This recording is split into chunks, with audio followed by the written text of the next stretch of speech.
Então, oficialmente, boa tarde a todas e todos, né? Sejam bem-vindos, bem-vindas a mais um encontro do nosso curso Sistema Interamericano de Direitos Humanos e o Ministério Público, realizado pela Escola Superior do Ministério Público do Paraná, em parceria com o Centro de Apoio Operacional das Promotorias de Justiça de Proteção aos Direitos Humanos e com o Colégio de Diretores de Escolas do Ministério Público Brasileiro e da Escola Nacional do Ministério Público. Contamos ainda com o apoio das escolas superiores dos Ministérios Públicos de Goiás e de Tocantins e do Centro de Estudos e Aperfeiçoamento Funcional do Ministério Público do Espírito Santo, além da Fundação Escola do Ministério Público do Paraná e da Associação Paranaense do Ministério Público. O nosso curso Sistema Interamericano de Direitos Humanos e o Ministério Público, voltado para membros e para servidores do Ministério Público brasileiro, tem abordado já o crescente diálogo entre o Ministério Público e os órgãos do Sistema Interamericano de Direitos Humanos em um processo de interamericanização de via dupla, tratando, entre outros temas, do controle de convencionalidade interamericano, das teorias que amparam o controle e a aproximação entre o sistema doméstico de justiça e o sistema interamericano, e os impactos práticos decorrentes do controle de convencionalidade e da jurisprudência interamericana. Como nós já vimos nos 4 encontros anteriores, nós fechamos uma primeira etapa do curso que trabalhou com um aspecto teórico que fundamenta o agir do sistema interamericano. Então, nós vimos com a professora Melina Fachin a ideia do constitucionalismo multinível, do ius, e também a ideia interamericana da UICA, ou do ius constitucional comum latino-americano. No segundo encontro, nós ouvimos o professor André de Carvalho Ramos falando principalmente sobre a vinculatoriedade das interpretações feitas pela Corte Interamericana. Nós ouvimos falar sobre a coisa julgada interpretada, que ela tem que ser interpretada de acordo com os parâmetros fixados pelo sistema, e não interpretada de acordo com o que os agentes domésticos de cada estado entendem. No terceiro encontro, ouvimos o professor Siddhartha falando sobre a ideia do constitucionalismo interamericano, da Corte Interamericana como uma corte constitucional, ou como algo, ou como um órgão similar a uma corte constitucional, de tal maneira que as suas decisões, os seus precedentes, têm que ser levados em consideração pelo Ministério Público. E, por último, nós ouvimos a professora Ana Ousen falando sobre a deferência, sobre o espaço de deferência que pode ser destinado aos agentes nacionais, aos agentes domésticos, nesse diálogo heterárquico, nesse diálogo em rede que se forma a partir da ideia do constitucionalismo multinível, do ICA, etc. Então, finalizada essa parte teórica, nós hoje iniciamos uma outra etapa muitíssimo interessante, que é uma etapa voltada ao aspecto da institucionalidade, a estudarmos o que afinal de contas é o sistema interamericano, do que ele é feito, quais são as instituições que o compõem, quais são as possibilidades de manifestação do sistema interamericano, todos esses detalhes que fogem muito do nosso dia a dia de atuação funcional do Ministério Público brasileiro, sobretudo do Ministério Público Estadual, que a gente fica um pouco mais distante dessa ideia do direito internacional. E hoje nós temos a felicidade enorme de contar com duas jovens pesquisadoras do sistema interamericano, mas não menos competentes por isso. E a nossa felicidade é tamanha, porque a visão das nossas convidadas de hoje, a visão de cada uma delas se complementa, porque a nossa primeira expositora, a professora Raquel Guerra, que eu tive a sorte grande de conhecê-la durante o meu estágio feito na Comissão Interamericana em 2017, ela tem uma pesquisa voltada ao sistema interamericano, sobretudo, acredito eu, voltada à Comissão Interamericana, mas mais do que uma pesquisa, ela tem uma atuação prática na Comissão Interamericana. Ela fez o estágio, permaneceu trabalhando na Comissão Interamericana depois que eu voltei, dos 4 meses que permaneci lá. Então, ela tem uma possibilidade de, desde dentro da comissão, nos passar, nos informar o que significa cada órgão, cada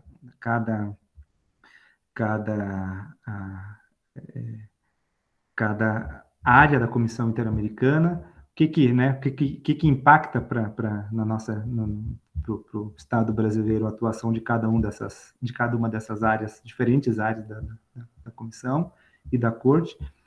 E além dela, nós vamos ouvir a doutora Bruna Nowak, que, além de ser uma pesquisadora também sobre o sistema interamericano, ela tem uma atuação relevantíssima e dramática, eu ouso acrescentar, ao coordenar o órgão que faz o monitoramento aqui no Brasil do cumprimento das manifestações e das decisões da Comissão e da Corte Interamericana. Então, ela está em permanente diálogo com os ministérios públicos, com o Poder Judiciário, com o CNJ, com o CNMP, inclusive com o Ministério Público do Paraná, aí conversando conosco sobre os casos pendentes de cumprimento, que são quase todos. O Brasil tem uma dificuldade enorme em cumprir totalmente os casos. Então, ela vai nos passar também a sua visão a respeito do sistema interamericano, já com essa percepção aqui brasileira, com essa percepção do Estado brasileiro e, né, como que o Estado recebe o impacto de todos esses standards, essas decisões, de todas essas ações vindas do sistema interamericano. Então, vai ser muito bacana ouvir as duas. E, sem mais delongas, né, vamos agora apresentar aqui formalmente a professora, né, Raquel Guerra, advogada, professora, especialista em direitos humanos, mestra e doutoranda em direito internacional, doutoranda pela Universidade do Estado do Rio de Janeiro, e um título que não é tão importante, mas para mim é muito importante, minha querida irmã e querida amiga. A palavra é sua, Raquel, por favor. Muito obrigada. Vou usar algo que tem me chamado tanto aqui, né, doutor Rafael. Eu conversei tanto com a Leonora e com a Andréa de que o doutora deixa um pouco de lado, ainda mais é tão carinhoso escutar vocês, o sotaque de vocês. Meu desejo, na verdade, era estar aí presente. Já adianto meus sentimentos a cada um que possa ter perdido alguém querido, que tenha passado por situações de dificuldade. Não tem como a gente esquecer disso. É algo que nos toca. Vira e mexe eu esqueço e volto. Acho que essa conferência me faz lembrar que só não estamos presentes em razão da pandemia. E queria agradecer muito a vocês, doutores e doutoras que estão aqui. Eu só acredito que a gente possa mudar a sociedade de fato através de vocês que estão na linha de frente. Eu falo tanto para alunos e poder falar para vocês que podem transformar, e é o que o Rafael tem feito, inclusive, na sua própria atuação, mesmo que seja estadual, como ele tem descoberto meios para poder intervir e fazer diferente, né, de modo que o nosso sistema nacional possa ser transformado. É isso que eu acredito, foi isso minha dissertação de mestrado, né, como as ONGs, na verdade, contribuíam para levar casos no sistema interamericano e você tinha um efeito boomerang, de trazer os casos para cá e mudar o sistema interno, tanto da Argentina quanto do Brasil. Então, é isso que eu acredito. Eu estou aqui muito mais porque eu acredito em vocês e agradeço muitíssimo. Eu estou vendo algumas...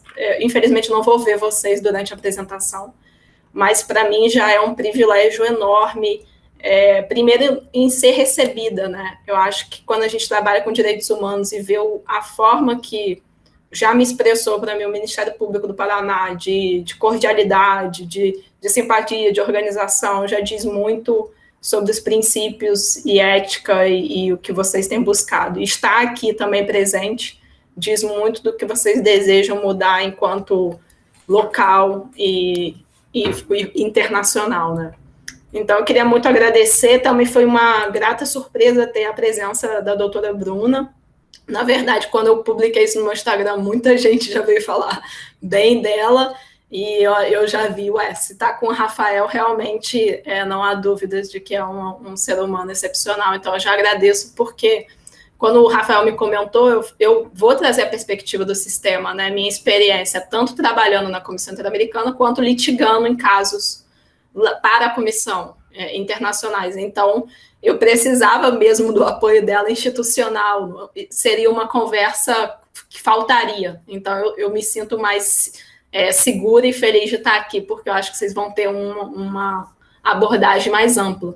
E eu queria dizer que eu sou uma sonhadora de trazer os direitos humanos na linguagem mais simples possível para que minha mãe entenda, por exemplo. Então, minha apresentação vai ser bem do meu estudo. Eu estudo o sistema interamericano há uns 8 anos e eu fiz uma pesquisa desde o início do sistema até agora, então eu vou trazer bastante histórico, porque tinham várias questões que eu queria entender, até porque o Brasil era diferente da Argentina em reagir ao sistema interamericano, já que a gente passa por ditadura igual. Então, acho que aí vai estar um pouco também do histórico dos incômodos que me atravessam, assim. Então, quando eu falei com o Rafael, eu acabei assistindo as outras palestras, eu fiquei muito feliz, já que as palestras esgotaram temas mais sensíveis, mais complexos, e eu vou ficar muito feliz de trazer para vocês, é como se fosse um panorama e uma ideia até de como entrar no sistema em si. Então, jogando a bola para vocês vão ter acesso depois, e vai ser um facilitador. Temos aí projetos, eu e o Rafael pensando sobre isso, como trazer essa ideia do sistema interamericano de forma mais fácil, e aí depois a gente conta mais, mas é só um spoiler. Por enquanto, eu só queria agradecer mesmo. Se tiverem alguma dúvida, por favor, tirem o microfone e falem. E eu vou fazer a apresentação agora, e aí eu realmente não vou ver, preciso ouvir, caso tenha alguma questão. É isso, só um segundinho. Vamos lá. Vou ocultar. Pronto. Vocês estão vendo, né? Acho que sim. Vamos lá. Aqui eu já adianto para vocês, né, que nesse quebra-cabeça aqui, o que vocês estão vendo é São José, né, de Costa Rica, a corte, na verdade, está aqui, e a comissão que fica em Washington, D.C. Então, vocês vão entender mais ou menos, né, o que a gente está falando quando a gente está falando de sistema interamericano, né? Então, o sistema, eu sou uma entusiasta. Isso daí, como que o sistema, né, nasceria em 1889? Bom, é o embrião. Isso é o embrião, porque na primeira Conferência Internacional em Washington, D.C., de 1889, é criada a União Pan-Americana, e que depois seria a Organização dos Estados Americanos, lá na década de 60, 70. Por que isso é relevante, né? É onde começa tudo, na verdade. Há um grande palácio em frente ali da Casa Branca, que é justamente onde foi a União Pan-Americana e que virou a Organização dos Estados Americanos. Por que isso é importante? Porque é aí que a gente começa, enquanto estados, né? Os Estados Unidos, o Brasil, poucos estados aqui da América, a se reunir para discutir o quê? De fato, era direito internacional privado. Estava ligado a questões comerciais, né? Não poderíamos falar aí de um direito internacional público, sequer de direitos humanos. Mas é aí que nasce o que vai ser a Organização de Estados Americanos, que cria esse sistema, né? Então, por isso, para mim, a relevância, aí tá uma foto, né, de 1889. E aí eu já dou um salto, né? E aí está o palácio que eu estava comentando, para a Organização dos Estados Americanos em si, né? A Organização dos Estados Americanos, ela realmente está pautada em quê? Ela é um órgão político. Então, o que você tem aí, como se fosse pensando em diplomacia, você tem estados, partes, que vão estar discutindo questões políticas da região. E questões também que interessam o tráfico também, drogas, também questão de direitos humanos, segurança, questões políticas. E essa Organização dos Estados Americanos, né, ela vai ser criada a partir da carta, né, da OEA, que vai criar a primeira organização regional da ONU. É uma organização regional da ONU. Muitos não falam isso, mas de fato é. E ela vai trazer consigo também, né, o que está por detrás nessa mesma época que tem a adoção da carta da OEA, você vai ter a Declaração Americana de Direitos e Deveres do Homem, que ela é proclamada ali 6 meses antes da própria Declaração Universal. Por isso que eu sou uma entusiasta da gente dos Estados Americanos, porque nós criamos uma declaração de direitos e deveres do homem 6 meses antes da Declaração Universal. E é curioso porque tem deveres também. Isso é uma parte muito curiosa, o dever da gente enquanto sociedade, do indivíduo. Né? Bom, isso é um marco, né, na nossa história.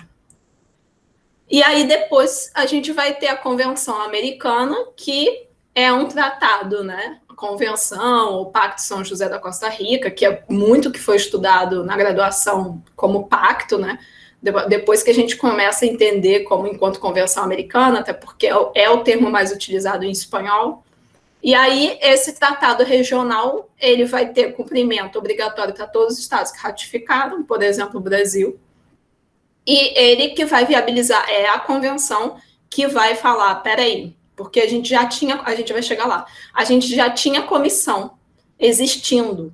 Quando eu estou falando da Convenção Americana, a gente está falando em 1969 que ela foi ali redigida, mas ela só é, de fato, ali, que começa a ter vinculação, etc., em 1978. Então, ela vai viabilizar a criação da corte após a comissão já existir. A comissão ela já existe ali quando a carta da OEA vem instituir a própria OEA e vem instituir a comissão.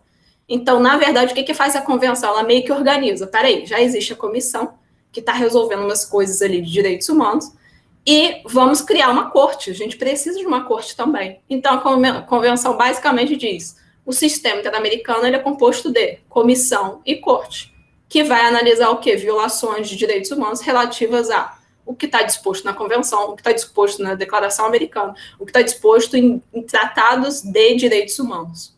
Então, basicamente, é isso. Então, qual é o objetivo da Convenção? Né? Ela vai estar protegendo ali direitos fundamentais dos seres humanos, né? Se a gente for pensar numa perspectiva interna, direitos humanos numa perspectiva internacional, né? A terminologia que a gente usa tem essa diferenciação, fundamentais quando fala Brasil, humanos quando fala no âmbito internacional.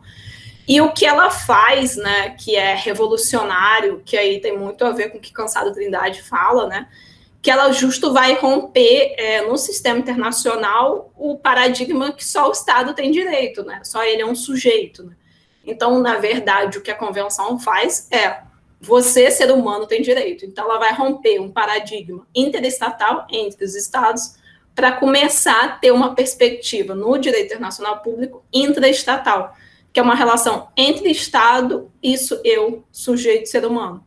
E essa relação que o Estado pode, sim, ser responsável internacionalmente diante de um ato em relação a um indivíduo. E algo principal em relação à Convenção, que aí perpassa a questão também do controle de convencionalidade, até da forma de que maneira quando a gente está diante de uma violação, quando que a gente pode levar esse caso ao sistema, quando não pode, é justamente essa natureza complementária, que a gente vai falar daqui a pouco. Então, do direito interno, significa que o Estado ele vai ter sua soberania ali protegida. Caso haja violação e o Estado não faça nada, aí, de fato, eu posso recorrer ao tribunal. Eu não posso imediatamente hoje, com uma violação de direitos humanos, que consta ali na Convenção, ir direto para esse sistema, né? A não ser que seja medida de urgência, de proteção. Aqui eu estou colocando dados relevantes, porque não parece relevante, mas a gente tem casos, até como sentença, que a gente não pôde analisar questões, porque justo mandamos o caso quando o Brasil, por exemplo, tinha reconhecido a jurisdição da corte, o caso, se não me engano, é Nogueira de Carvalho.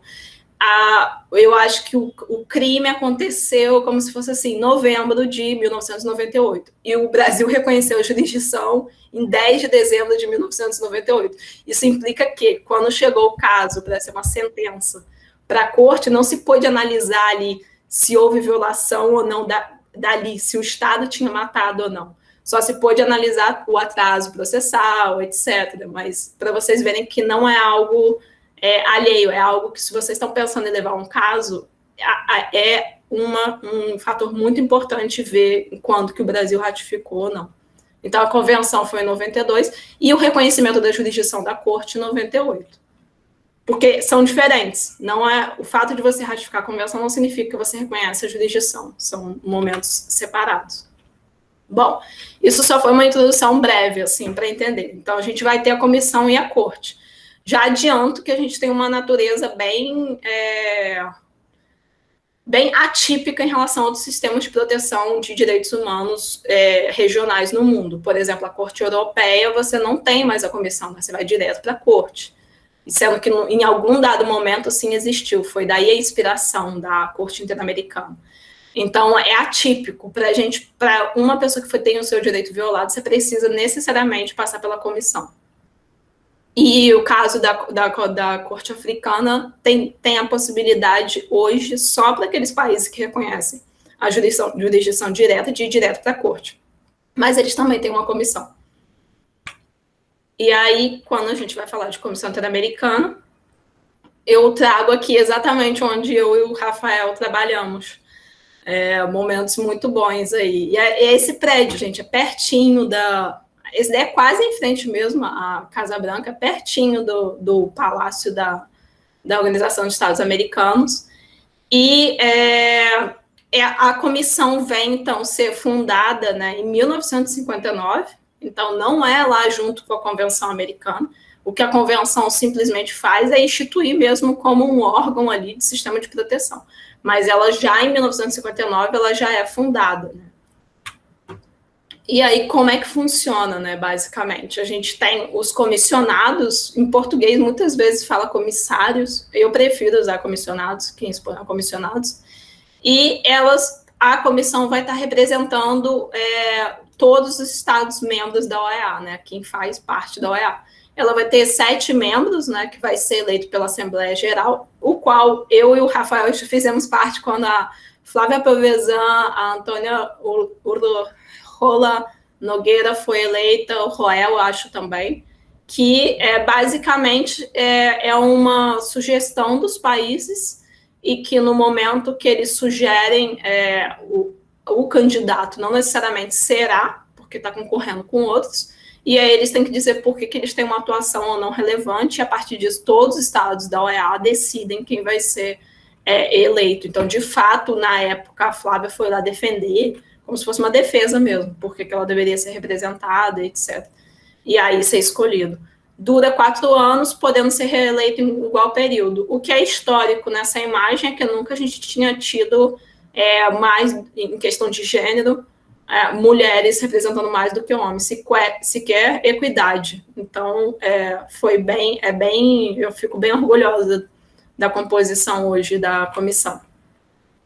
Qual é a função, então, da comissão, né? Isso é muito importante marcar, para poder entender, já que ela não é um órgão judicial, né? Ela não é uma corte, ela não é a Corte Interamericana, ela é chamada, inclusive, de quase judicial.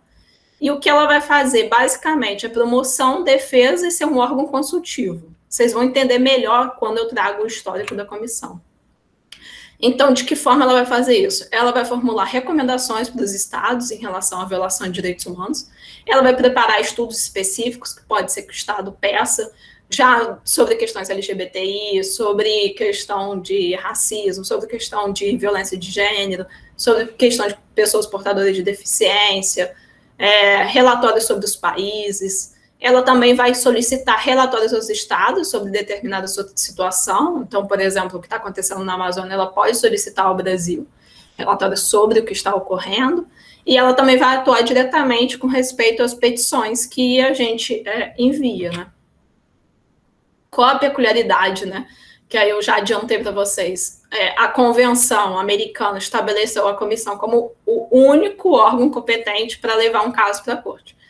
Ou seja, só a comissão tem mesmo legitimidade para poder levar o caso. Eu não posso, enquanto indivíduo, levar um caso direto para lá. Então, a comissão ela vai fazer o quê? Ela vai exercer o juízo de admissibilidade e vai analisar se aquela petição preenche requisitos ali formais, que estão no artigo 44, 45, 46, e se houve mesmo violação ou não, isso ao longo de muitos anos, né? Qual é o histórico da atuação da comissão? Eu acho isso super relevante para poder entender até por que o Brasil tem um certo distanciamento em relação ao sistema interamericano.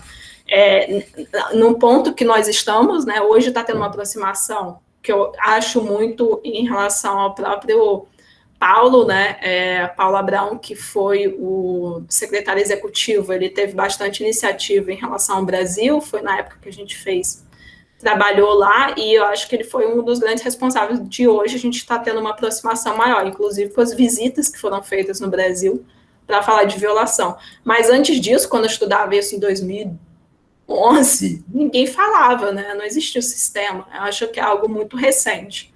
Então, por que entender isso, né? Primeiro, a gente tem os anos 60, quando a comissão começa a atuar, ou seja, a corte nem existe, né? Ela vai atuar e ela não está atuando ali, gente, não tem nada a ver com o sistema de petição individual, não tem nada a ver com eu estou levando um caso que vai chegar a alguma corte, não tinha nem essa possibilidade. Ela vai existir justo quando a gente está tendo Guerra Fria e também outro fator quando a gente está tendo ditadura, né, nas Américas. E ela está preocupada com o quê? Paz na América. É esse o ponto, contra o socialismo. Então, ela vai estar muito preocupada com questões de democracia representativa e aos direitos humanos ali, um pouco. Então, o que ela vai fazer? Quais são as primeiras atividades que a comissão vai estar analisando? E aí eu realmente analisei todos os relatórios. Ela vai estar trabalhando questões de violação de direitos humanos, mas muito vinculado a democracias. Então, a ruptura democrática. Essa é a questão que lhe incomoda. E o que ela faz, basicamente, é só relatórios sobre mudança legislativa no direito interno. Não tem nada sobre uma questão individual que aí recomendou o Estado, que violou tal direito. Não. É uma questão, é uma atuação muito mais política, que eu diria. Muito ligada a essa questão de mudança legislativa no direito interno. E aí, até que em 65, muda o estatuto da comissão, né, porque ela mesma tem o próprio estatuto, e que aí sim passa a ter uma competência para examinar petição individual, formular recomendação aos estados, até que em 67, a Carta da OEA, que funda a própria OEA, e que determina que tanto a comissão quanto a corte vão ser os dois órgãos, vai reconhecer expressamente que a comissão vai se pronunciar sobre petição individual. É aí que se reconhece expressamente também que ela que tem a faculdade de levar o caso para a corte. E aí o que acontece, né, nessa modificação de estatuto? Vai ter nova competência, que vai ser formular recomendação aos estados, preparar relatórios, atender consulta dos estados sobre alguma questão de direitos humanos, vai fazer relatório anual. Esse relatório anual tem até hoje, que aí você analisa a questão de violação de direitos humanos, cumprimento ou não, de todos os países, sai em português. Vai fazer observações in loco. Por exemplo, a comissão visitou a Argentina durante a ditadura, durante a época que estava tendo, eu acho que inclusive, Copa do Mundo, e aí ela vai no lugar para ver como que está a situação de direitos humanos, como veio no Brasil. Vai tratar questões de petições individuais, e vai, inclusive, já ter competência para solicitar à própria corte medida provisional em situação de emergência. Por exemplo, um defensor de direitos humanos que pode perder a vida e entrou com um caso, e aí ela solicita essa medida provisional, ou cautelar antes, para proteger esse indivíduo. Só que o que eu queria ressaltar aqui, que é muito importante, é que nesse período a gente tem uma questão muito simbólica e que aí eu considero como uma das principais razões para o Brasil não ter tido esse vínculo mais forte desde a década de 70 com a comissão. Enquanto o Brasil enfrentava a ditadura aqui, foram muitas petições falando de pessoas desaparecidas. E nem existia o termo, eu esqueci o nome agora, mas é que a gente usa com muita frequência. Mas eu tinha um filho desaparecido, eu enviava uma petição para a comissão, e aí o caso, o que aconteceu com esse caso? Tem uma questão muito relevante. Quem recebia isso era o comissionado, e na época, o estatuto da comissão determinava que se fosse um caso brasileiro, quem recebia era o comissionado brasileiro. E esse comissionado determinava ali se houve ou não violação, o que o Estado deveria fazer ou não. A situação é que o comissionado brasileiro foi eleito pela própria ditadura. Então, quando chegava um caso de desaparecimento forçado, não existia esse termo, isso sequer existia nessa época. Isso foi desenvolvido com o próprio movimento de direitos humanos. Então, a pessoa era desaparecida, e aí a única coisa que se fazia Estado brasileiro, onde está, não tinha nenhuma força. O próprio relatório em si fazia com que o caso arquivasse. Então, muitos brasileiros, estudiosos, alunos da USP, desapareceram os familiares, tentaram ir para o sistema e foram fechados, eles não tiveram caminho. E a Argentina, por outro lado, que teve a ditadura mais tardia em relação a gente, tempos depois aprendeu com a gente. E um fator que mexe bastante com a Argentina ter utilizado o sistema interamericano de forma a pressionar, porque é isso que aconteceu, né? A gente tem diferença, inclusive, de como a lei da anistia é aplicada no Brasil e na Argentina não, né? Por que tem essa visão diferente? Por que a sociedade civil lá até hoje procura muito mais o sistema? Porque na época, além de ter aprendido com o Brasil, o estatuto vai mudar e não vai permitir mais que um próprio nacional, seja um comissionado brasileiro, esteja. Eu e o Rafael presenciamos várias vezes a audiência da comissão. Se fosse um caso brasileiro, é obrigado a sair alguém do Brasil, né, o comissionado brasileiro. Ele não pode sequer ouvir. Então, isso impediu que casos de violação fossem acabasse sendo arquivado. Isso é um fator muito relevante. Isso nos afastou do sistema, porque a gente acreditou aquela geração de sociedade civil é um sistema que não funciona. E aí, na década de 70, né, quando entra ali, em 78, na verdade, década de 80, é quando entra, de fato, em vigência a convenção, estabelecendo a comissão e a corte, e aí altera exatamente o que eu acabei de falar. A comissão ela vai passar a representar os estados, membros da OEA, então o comissionado não pode mais, a título pessoal, representar o seu próprio estado, né, o país. E antes, os comissionados eles eram eleitos pelo Conselho da OEA, agora sim é pela Assembleia Geral, que aí são todos os estados. E hoje, da década de 90 até hoje, o que a gente tem é uma visão, porque aqui, quando eu estou falando a década de 80, está bastante sistema de petição. Até hoje, a gente passa a ter uma visão muito mais da Comissão de Monitoramento da Situação de Direitos Humanos nas Américas, de promoção de direitos humanos, de criar relatorias específicas, né? Você tem relatoria LGBTI, você tem relatoria sobre populações mais vulneráveis, unidades temáticas, e também passa a ter um incremento da própria função jurisdicional que vai se desenvolvendo para chegar no complexo que é hoje, né? Então, o que o sistema, o que a comissão basicamente vai fazer, né? Você tem um estudo inicial que foi um outro colega nosso, juiz, que fazia bastante essa parte do estudo inicial, que é quando eu envio um caso e vai analisar se houve ali nos requisitos formais, se foi cumprido ou não. E aí, sendo cumprido, começa a estudar sobre o direito em si, né? Aí a análise já de admissibilidade. E aí que a comissão pode emitir um relatório de admissibilidade, dizendo, sim, esse caso teve uma violação em tais artigos da convenção, quiçá tem outros tratados, o Estado tem que fazer isso e aquilo. Se o Estado não cumprir com as recomendações, você vai ter um outro relatório, que é o relatório de mérito. Mais uma vez, vai trazer ali outras medidas em relação ao que o Estado deve fazer, mas já entrando mais no mérito da questão. E se caso aí isso depois ele vai seguir as recomendações até chegar ao ponto que isso chegue na Corte Interamericana.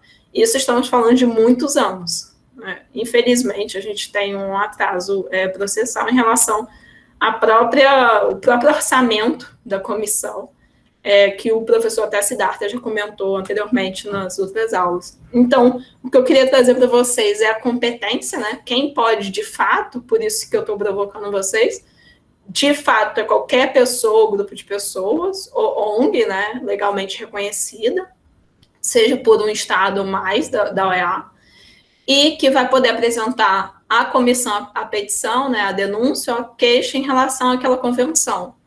Então, a pessoa, né, pode nem poder se representar, no sentido dela não estar viva, então uma ONG pode fazer, os familiares, que são considerados também vítima, podem representar. Então, quais são os requisitos, né? Aqui eu deixei bem básico, assim, de fato, para vocês. para saber. Não é algo complexo, qualquer um pode submeter, você faz um cadastro no próprio site da comissão, e o que você vai precisar no seu processo em si é que tenha esgotado os recursos. Mas eu vou explicar que, na maioria dos casos, é exceção de esgotamento dos recursos internos. Você vai ter que apresentar dentro de 6 meses, se tiver uma decisão definitiva, né? Vamos pensar, transitou em julgado, chegou na última instância, no STF, e aí você conta até 6 meses. E desde que essa matéria também do que você está levando, tanto a matéria da petição ou a petição em si, não esteja em outro processo de solução internacional. Vamos supor, você não entrou na ONU ou em outros tribunais que poderiam ter a possibilidade também. Você não pode entrar em 2, né? E uma coisa que é fundamental, que eu deixei aqui no número 4, que não é bobagem e que é uma das questões que as vítimas já perderam direitos, porque quando chegou no momento da sentença, não havia o nome de todas as vítimas. Então, vamos supor, se estivéssemos falando aqui num caso da barragem de Brumadinho, e esse caso chegou lá, é preciso nomear nome, colocar nome por nome. Se você não coloca aquele caso que chegou na corte, aquela vítima não vai receber. E no passado recebia, não era algo fundamental. Isso mudou com o próprio estatuto da corte. Antigamente não era estritamente necessário. Hoje é como um devido processo em relação até o direito do próprio Estado se manifestar. Então, é necessário colocar nome de todos. Se for 1000, nome de 1000 pessoas. Raquel, posso Sim. fazer uma observação Claro. em relação a esse requisito? Claro. Tem um caso aqui paranaense, o caso Scare versus Brasil, que, na verdade, acho que a Bruna me corrige se eu estiver errado depois, eu acho que é o único caso em que a Corte Interamericana deu completo cumprimento ao Brasil até o momento. Eu acho que sim, né? É o caso Escher. Escher. Isso. E nesse caso, havia inicialmente apenas, acho que 20 ou 30 nomes listados na petição. Uhum. E ao final, quando o caso já estava tramitando na corte, a comissão e acho que os representantes das vítimas resolveram apresentar um número maior de nomes. E não foi aceito esse número.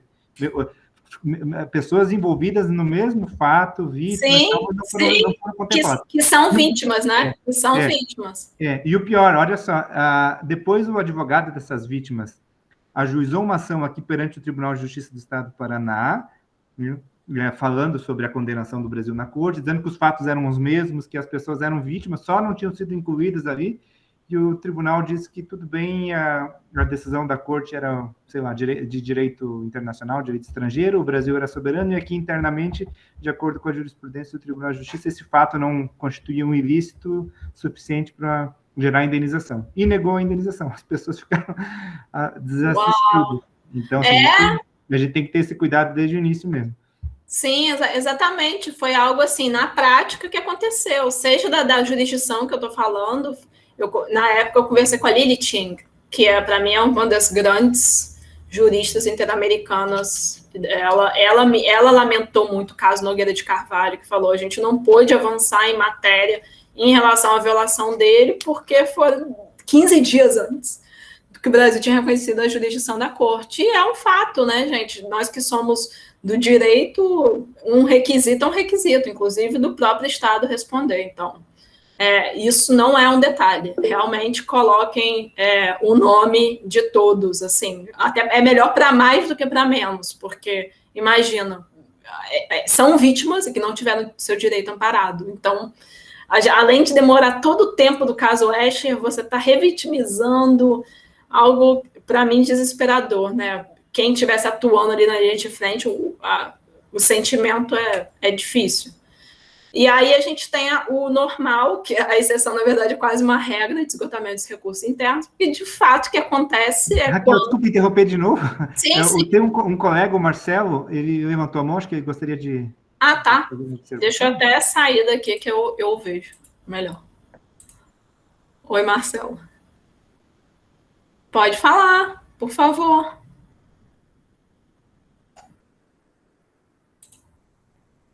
Será que ele levantou sem querer? Talvez, então. Acho que vamos continuar, se ele quiser depois. Tá bom. Tá bom. Vamos lá.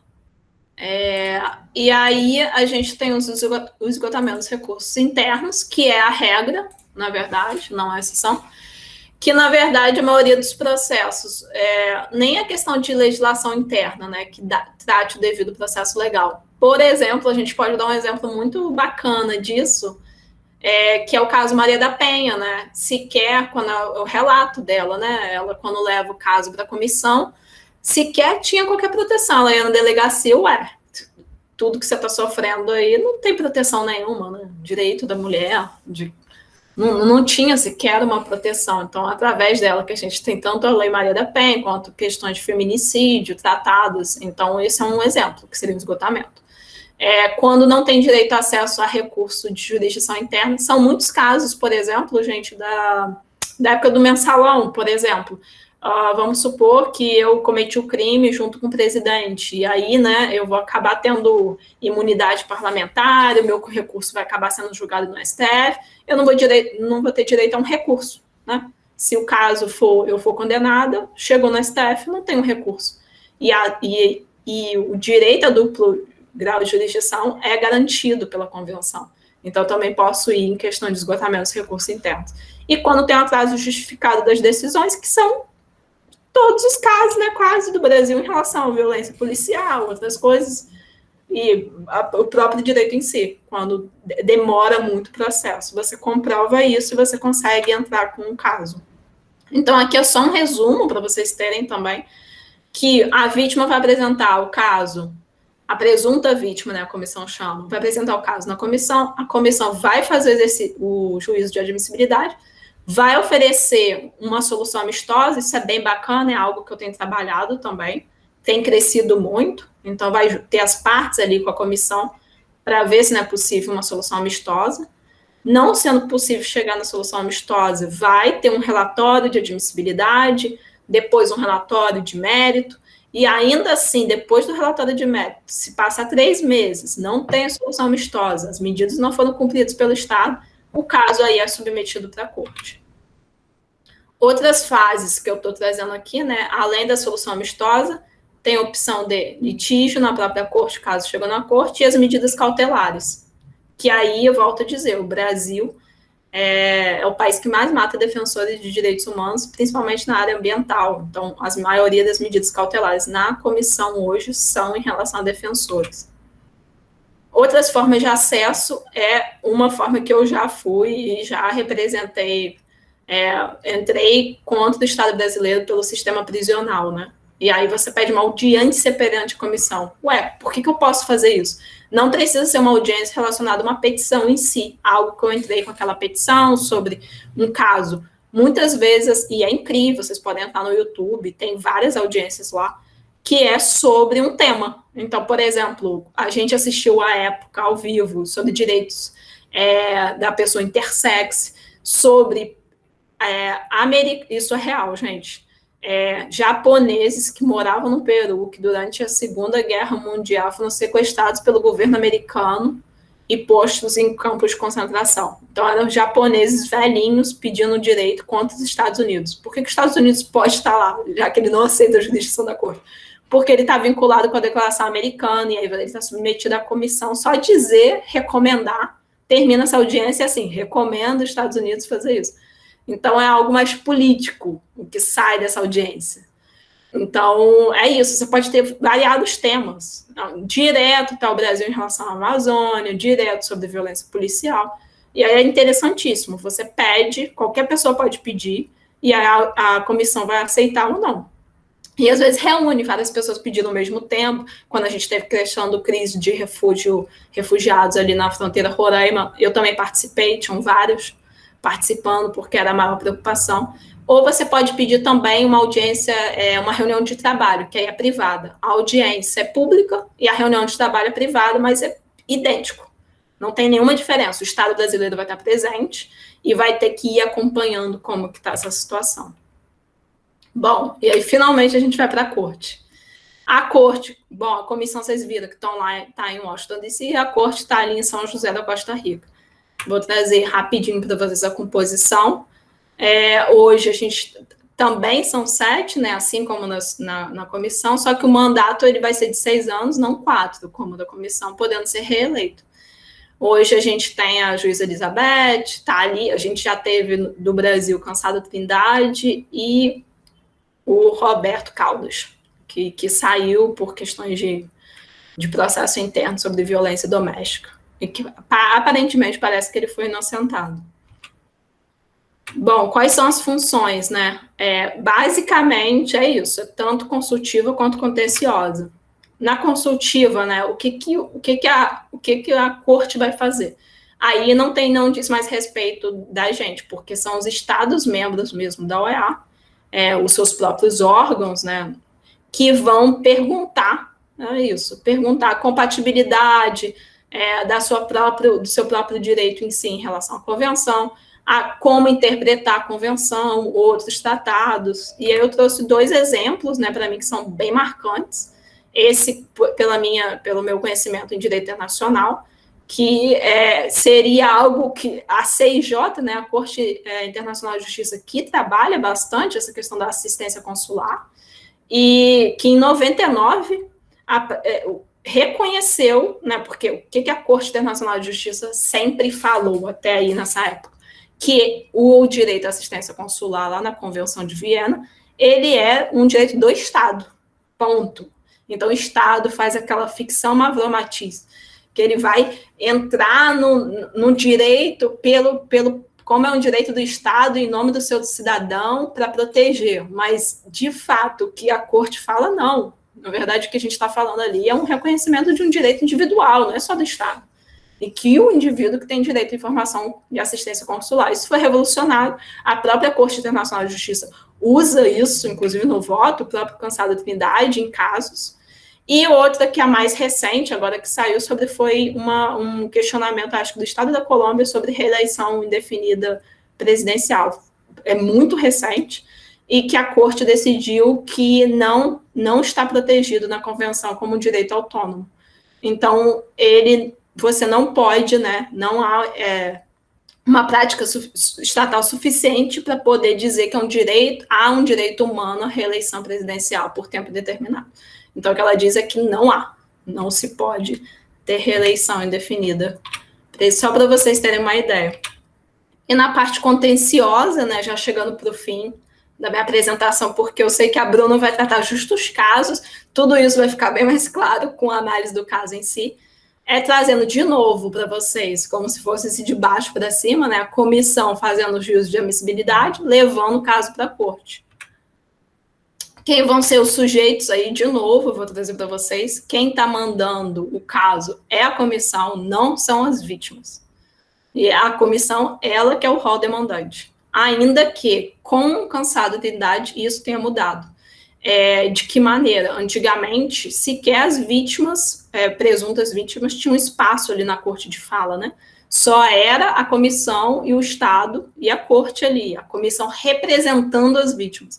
Isso mudou com o estatuto, com o Cansado Trindade, e as vítimas passam a não só ter palavra, como tem elas que estão se representando, e a comissão, na verdade, ela não está representando mais a vítima, mas ela está ali como se fosse protegendo mesmo a própria convenção, a proteção de direitos humanos, mas não representa mais as vítimas por si só se representam.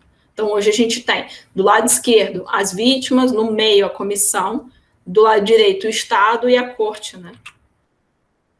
E as reparações, que é a revolução, para mim, é o sentido de eu estar estudando direitos humanos, sentido de eu estar no meu doutorado, minha tese de doutorado fala exatamente, eu critico o sistema, eu falo que os indivíduos não têm acesso ao sistema interamericano, porque eu faço uma análise bem quantitativa, de mostrando dados, quantos que conseguem chegar até a corte, né, com a lentidão, com vários processos, e eu peço para aplicar os princípios da justiça restaurativa como forma de romper ciclos de violência.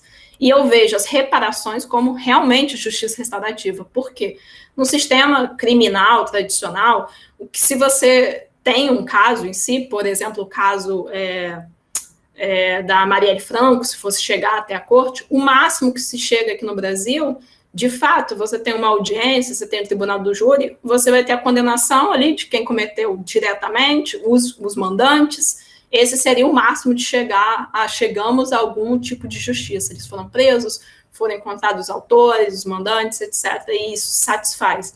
Numa visão de tribunal, né, de corte interamericana de direitos humanos, o que a gente tem, não. A centralidade da vítima é o principal, como as vítimas estão, então você não fica olhando tanto esse autor, na verdade é a posição da vítima, e como eu posso, não é só investigar, sancionar, que está ali na obrigação 6, né, julgar e, no caso, sancionar, tem a ver com como essa vítima está sendo o quê? Primeiro, restituição, se é possível restituir algo, né, se algum bem foi perdido, isso quando não é um caso de morte, indenização dos custos e gastos, reabilitação, que reabilitação é essa? Como esses familiares que são vítimas, porque eles não só são familiares, eles são vítimas, podem ser protegidos, aí você tem reparação para eles terem acesso a psicólogos, a psiquiatras, a médicos, tudo isso é determinado em sentença.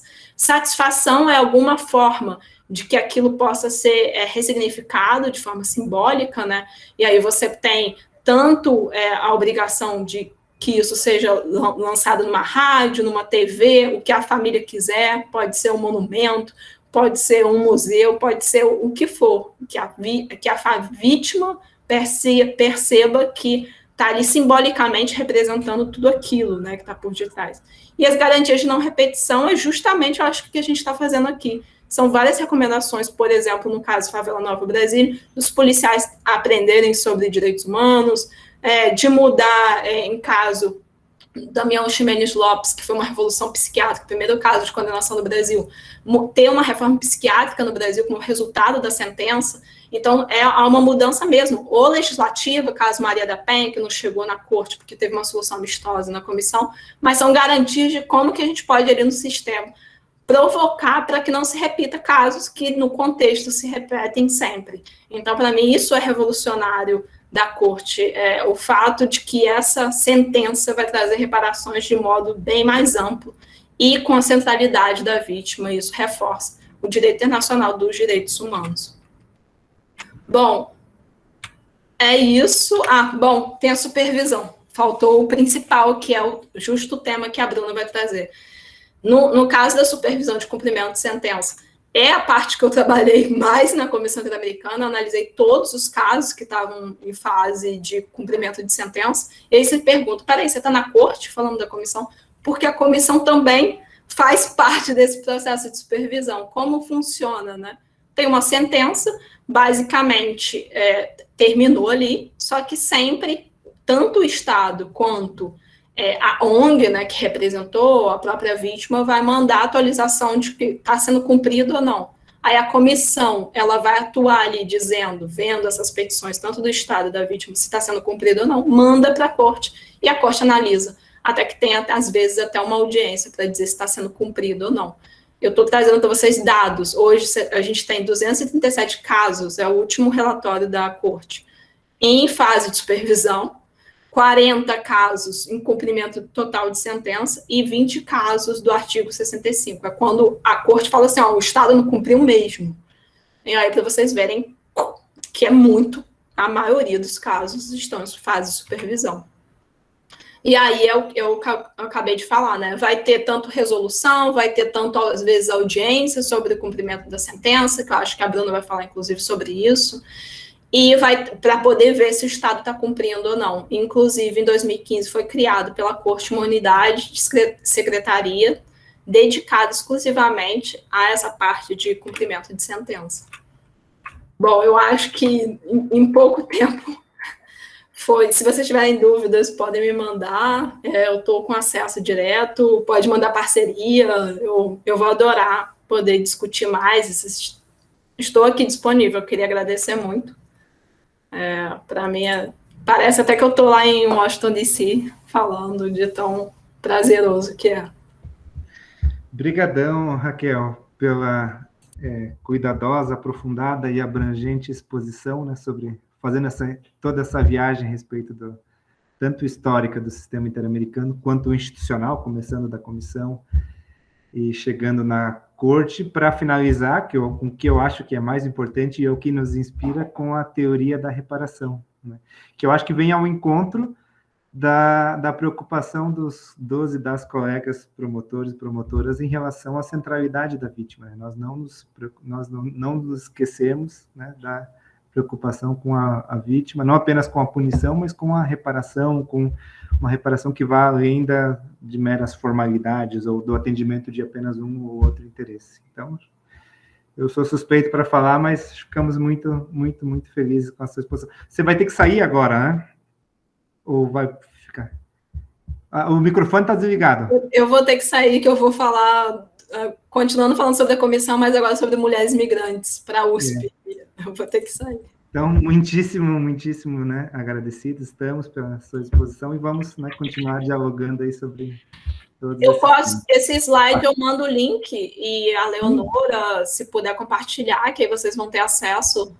Mas estou aqui disponível mesmo, gente. Para mim é uma honra, um privilégio. Eu não tenho dúvidas de quanto isso toca a vocês. Eu acho que assim a gente vai poder mudar um pouquinho o Brasil, viu?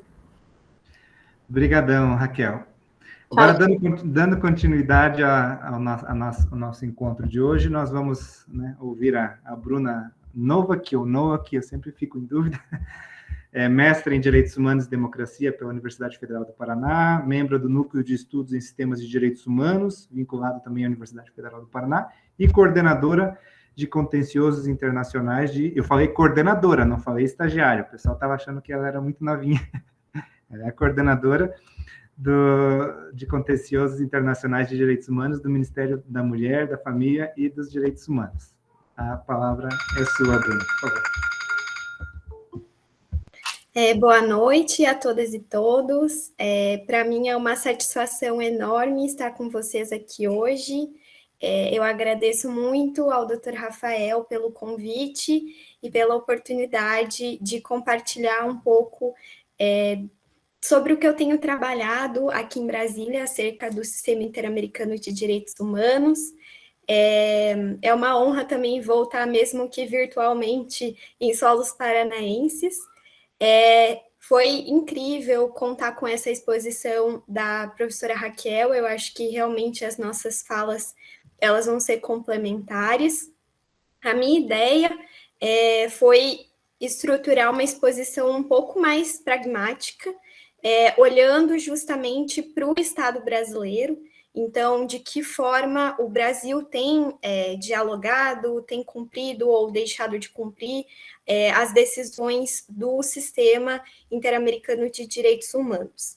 Então, aqui em Brasília, eu sou responsável por promover o cumprimento das decisões, tanto do Sistema Interamericano quanto do Sistema ONU, no que tange a casos concretos. Então, a professora Raquel abordou um pouco das outras funções da Comissão Interamericana, né, fez todo esse panorama para mostrar justamente que o sistema ele não se restringe ao sistema de petições e casos, mas justamente por uma escolha metodológica e também por conta do tempo, a minha abordagem ela vai ser mais focada para os casos, principalmente os casos que dizem respeito ao Brasil. Então, eu vou compartilhar aqui a apresentação.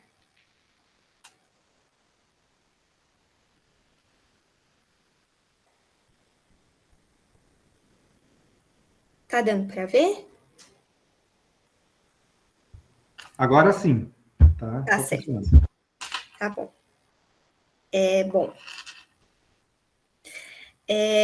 Inicialmente, eu pensei em comentar um pouquinho de que forma o Brasil ele reage às decisões do Sistema Interamericano. Então, eu coloquei aqui as principais decisões que são proferidas, tanto pela comissão quanto pela corte, para introduzir justamente de que maneira as instituições estatais elas se mobilizam para cumprir uma decisão. Então, no âmbito da Comissão Interamericana, nós temos as medidas cautelares, né, como a professora Raquel pontuou, são as medidas de urgência aplicadas em casos em que existe uma iminente violação de direitos humanos. Existem as recomendações, que são aquelas medidas determinadas pela comissão no relatório de mérito, né? Então, o relatório de mérito é aquele relatório em que a comissão ela chega a conclusão ou não, né, vai depender do caso, mas na imensa maioria das vezes, ela conclui que o Estado, sim, violou direitos humanos, então ela vai fixar a responsabilidade internacional do Estado nesse sentido, apontando quais dispositivos da Convenção Americana e das demais convenções que conformam o Sistema Interamericano de Direitos Humanos foram violadas, e ao final desse relatório, ela vai estipular medidas de recomendação, que tem o objetivo de reparar as violações de direitos humanos. Muito se discute sobre a natureza jurídica das recomendações, né? Então, quando comparadas com as sentenças da corte, num primeiro momento, nós podemos pensar, talvez as recomendações não tenham um caráter tão vinculante quanto as sentenças. E, de fato, academicamente, muito se discute sobre isso, justamente porque a comissão não é um órgão jurisdicional, mas, na prática, via de regra, o tratamento que se confere às recomendações da comissão é o mesmo tratamento conferido para as sentenças da corte, via de regra. Eu acho que a principal diferença diz respeito à questão das medidas pecuniárias, né? Então, o Brasil tende a pagar mais rapidamente as sentenças da corte, as medidas, né, de pagamento de indenização veiculadas nas sentenças da corte. No que tange às recomendações da comissão, existe ainda um pouco mais de reticência, mas o tratamento que é conferido, em termos assim de vinculação, é praticamente o mesmo. E também temos as soluções amistosas, que são aqueles acordos firmados entre o Estado e as vítimas e ou seus representantes.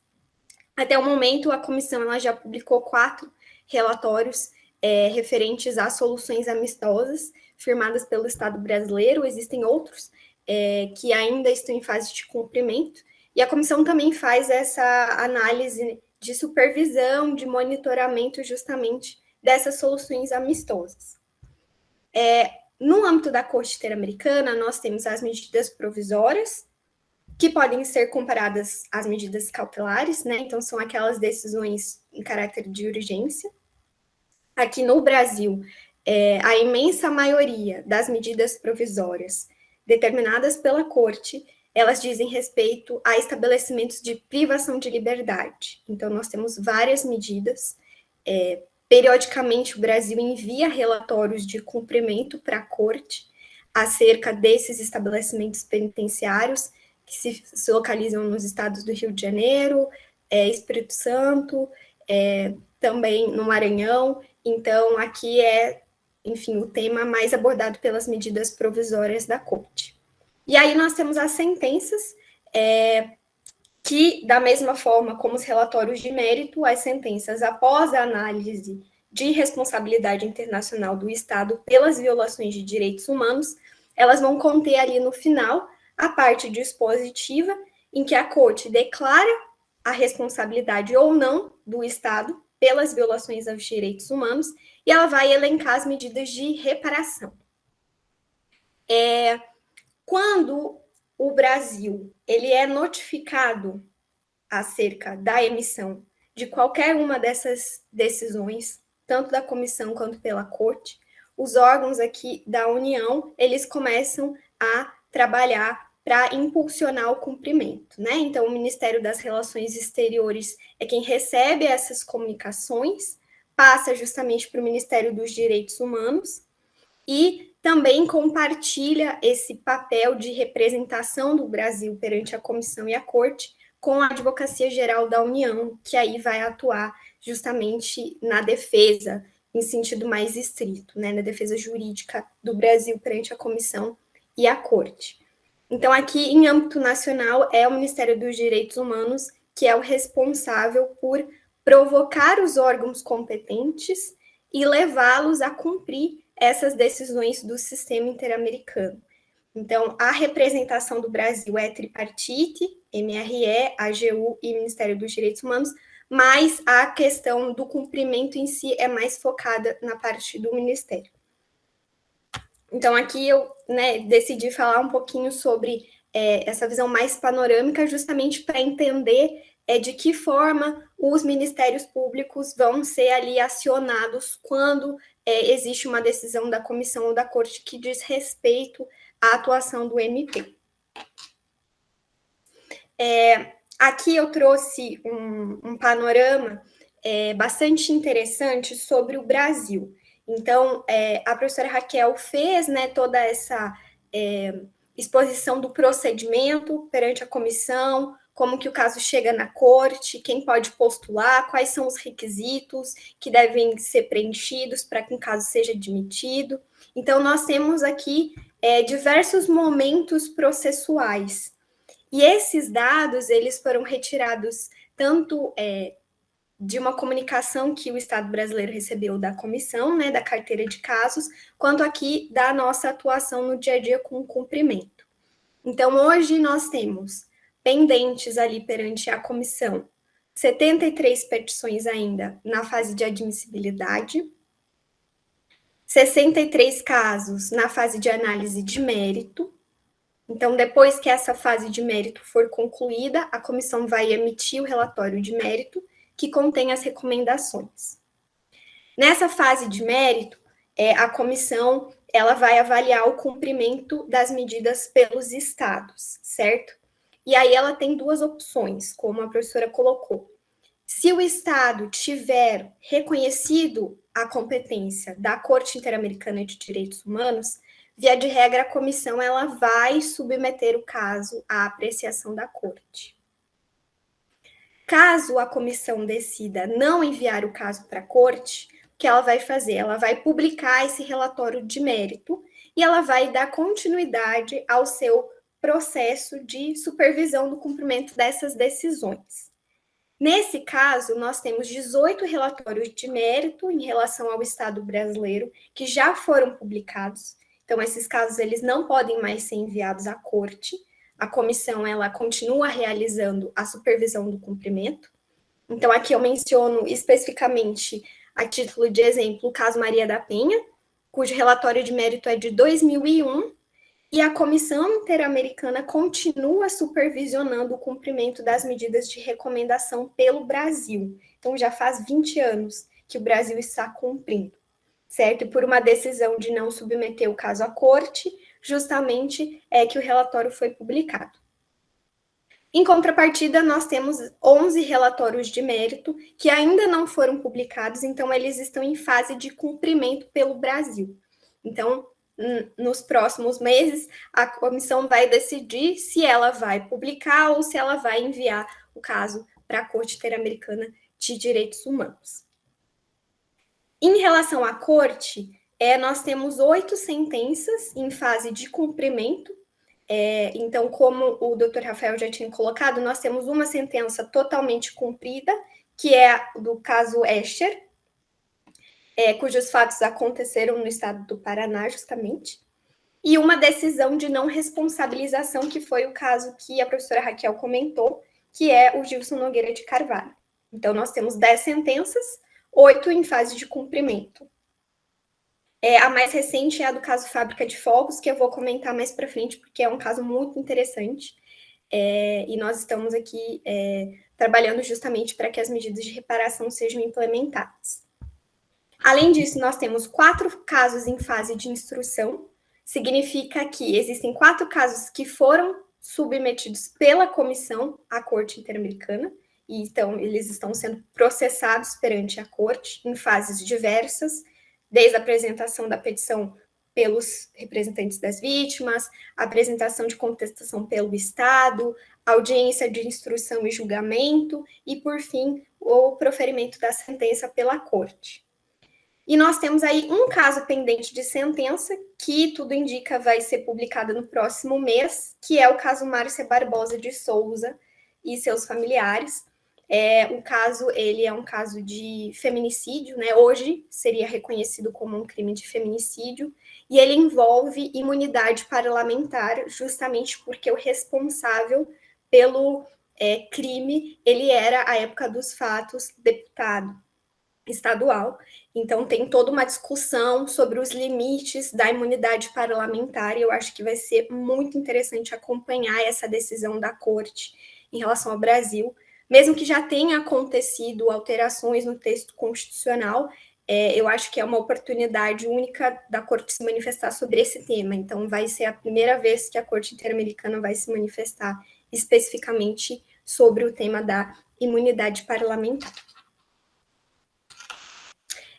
Eu separei aqui, aí de uma forma um pouco mais pragmática, alguns temas para discutir um pouquinho sobre o cumprimento das decisões do sistema interamericano.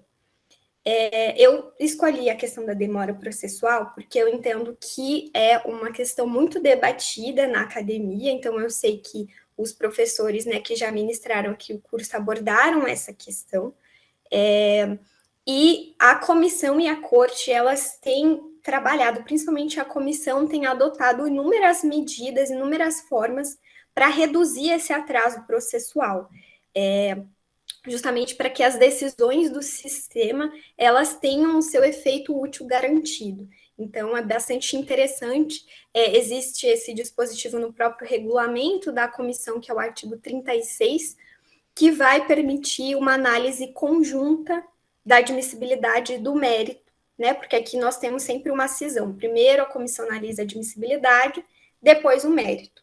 Então, demora-se muito tempo.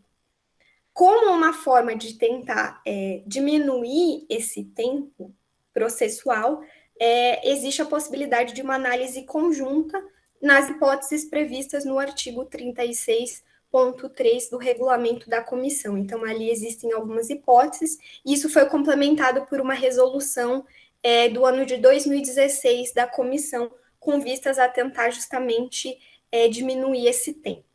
E por que essa questão é interessante?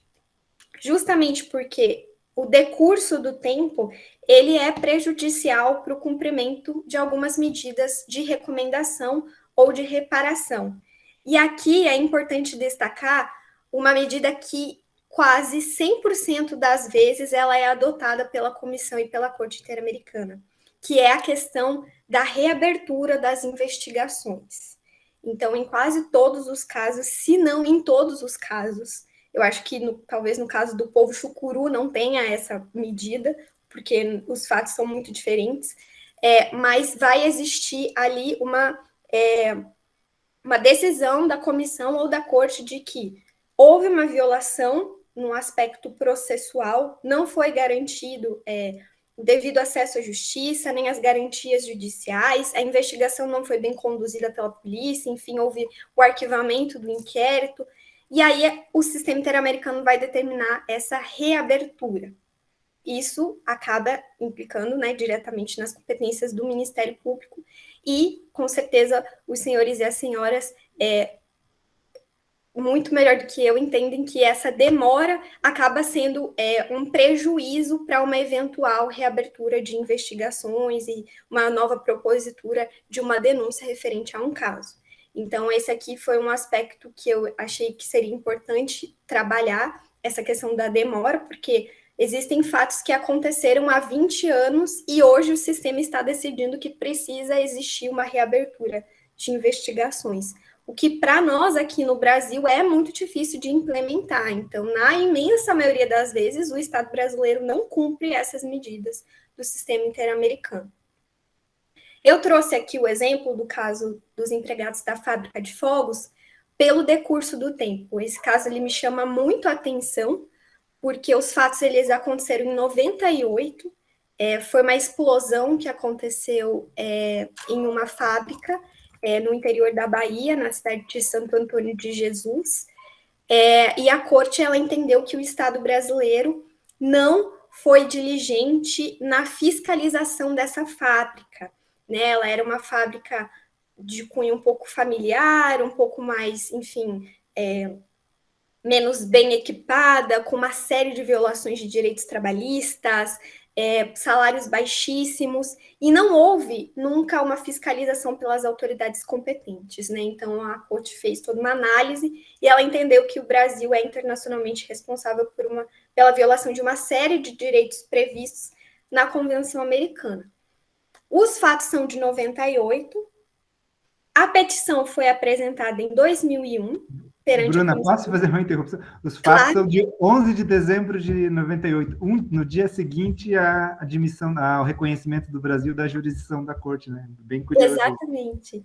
Exatamente. É muito curioso esse caso. Existe, inclusive, o movimento 11 de dezembro, que é uma entidade de representação das vítimas dessa explosão, e é incrível como, por um dia, a corte conseguiu avaliar a totalidade, né, dos fatos, e não só a questão da condução dos processos. Existe uma série de processos civis, penais, trabalhistas, enfim, nesse caso. Então, é muito curioso justamente que, por um dia, a gente consegue ter uma análise tão detalhada da corte. A petição foi apresentada, então, em 2001, e a comissão, ela emitiu o relatório de admissibilidade de mérito em conjunto, então aqui aplicando justamente esse dispositivo do seu regulamento, somente em 2018. E aí, no próprio ano de 2018, o caso foi submetido à corte. No começo de 2020, teve uma audiência, e aí, em 15 de julho, a corte proferiu a sentença que foi publicada no dia 26 de outubro de 2020. Então, aqui nós temos mais de 20 anos da ocorrência dos fatos, e aqui 17 anos da apresentação da petição até a emissão do relatório de admissibilidade de mérito. Então, realmente é muito tempo, né, para que haja, enfim, o processamento, e nós entendemos que isso acaba, de alguma forma, sendo prejudicial ao próprio cumprimento das medidas de reparação, né, da mesma forma como o nosso Poder Judiciário é bastante pouco célere, o sistema ele acaba, principalmente no âmbito da comissão, repetindo isso, né? E é claro que o sistema tem adotado medidas que têm se mostrado eficientes, né, nos seus limites, mas é algo que me chama bastante atenção. Os processos na corte, eles são mais rápidos, assim, então em torno de 26 meses, desde que o caso é submetido até que a corte profira a sentença. Então, ele é um pouco mais rápido. Existe toda uma audiência de instrução com produção de provas, oitiva de peritos, testemunhas, enfim. Então, é um processo um pouco mais rápido. Bom, outro aspecto que eu acho bastante interessante comentar é que o sistema interamericano ele tem se aberto cada vez mais a diferentes órgãos de representação do Estado. Então, como eu mencionei ali no começo, em âmbito da União, é uma representação tripartite, né, que envolve ali os 3 órgãos, mas nós sabemos que as competências para o cumprimento das decisões, elas não se restringem à União. Na maior parte das vezes, justamente são competências dos estados, né? Porque os fatos são localizados, a justiça competente, na imensa maioria das vezes, é a justiça estadual, nós temos poucos casos que envolvem a justiça federal. Então, eu tenho observado, principalmente do ano passado para cá, que a corte ela tem se comunicado cada vez mais com outros órgãos que compõem a estrutura do Estado brasileiro. Então, recentemente, a corte ela emitiu uma resolução de supervisão de cumprimento de sentença, justamente nessa fase, né, que a professora Raquel pontuou, depois que a sentença é proferida, acerca do caso Favela Nova Brasília versus Brasil. Essa sentença é uma sentença de 2017, ela diz respeito a incursões policiais que aconteceram nos anos de 93 e 94, na favela Nova Brasília, no estado do Rio de Janeiro. E nessas incursões policiais houve a execução extrajudicial de uma série de pessoas e também atos de estupro praticados em face de 3 mulheres. Esse caso ele é bastante complexo. As medidas que a corte determinou ao Estado brasileiro, elas são medidas de cunho estruturante. Então, nós temos ali medidas voltadas diretamente às vítimas, como questão de pagamento de indenização, fornecimento de tratamento de saúde, principalmente questões de cunho psicológico e psiquiátrico, para tentar, em alguma medida, reparar traumas decorrentes dessas violações de direitos humanos. E aí nós temos as medidas de não repetição. E essas medidas, elas envolvem diretamente o Ministério Público, a atuação das polícias, ali principalmente no estado do Rio de Janeiro. Então, a Corte ela colocou uma série de medidas de reparação. Por exemplo, que o Brasil ele deve publicar anualmente um relatório com dados referentes à letalidade policial no Brasil.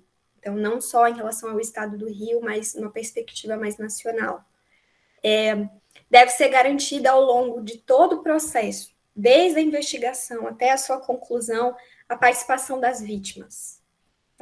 As vítimas ali devem ter voz, uma voz mais bem reconhecida pelas instituições estatais. Deve-se abandonar a utilização da expressão autos de resistência, né? O sistema interamericano é bastante crítico em relação a isso. E, de fato, o Estado brasileiro, tanto o Ministério Público do Rio, quanto o próprio CNMP, enfim, tem adotado uma série de medidas para cumprir essa decisão, mas em virtude da sua complexidade, a Corte expediu uma resolução em 21 de junho desse ano, em que ela fez um levantamento do cumprimento dessa sentença pelo Brasil e ela chegou à conclusão de que não é satisfatório. Por conta disso, a Corte ela convocou uma audiência de supervisão de cumprimento, que é um dos mecanismos que a Corte adota. Está disponível no YouTube, inclusive, essa audiência. E nessa audiência houve tanto uma representação por parte do Estado, relatando o cumprimento, quanto das vítimas do caso, dos seus representantes.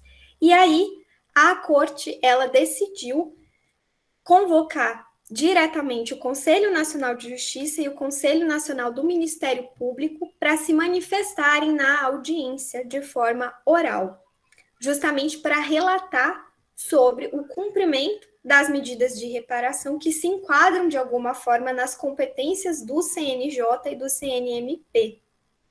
Essa foi a primeira vez que o CNMP foi convidado para participar de uma audiência perante a Corte Interamericana. O CNJ já tinha participado em outras oportunidades, no caso do Ximenes Lopes, e também numa audiência sobre as medidas provisórias acerca dos estabelecimentos de privação de liberdade.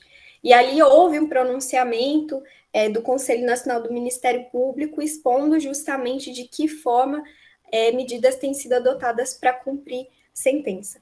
Então, eu achei bastante interessante trazer isso, porque foi uma provocação direta ao CNJ e ao CNMP. Não foi uma comunicação que chegou ali via Itamaraty, etc. Houve essa comunicação, mas aqui diretamente a Corte provocou o CNJ e o CNMP. E, enfim, depois eu posso disponibilizar o link da audiência, porque foi bastante interessante ver os órgãos se pronunciando perante a Corte. Uma outra decisão que eu achei bastante curiosa, e nessa eu trabalhei aqui em conjunto com o Dr. Rafael, porque é um caso que envolve o estado do Paraná.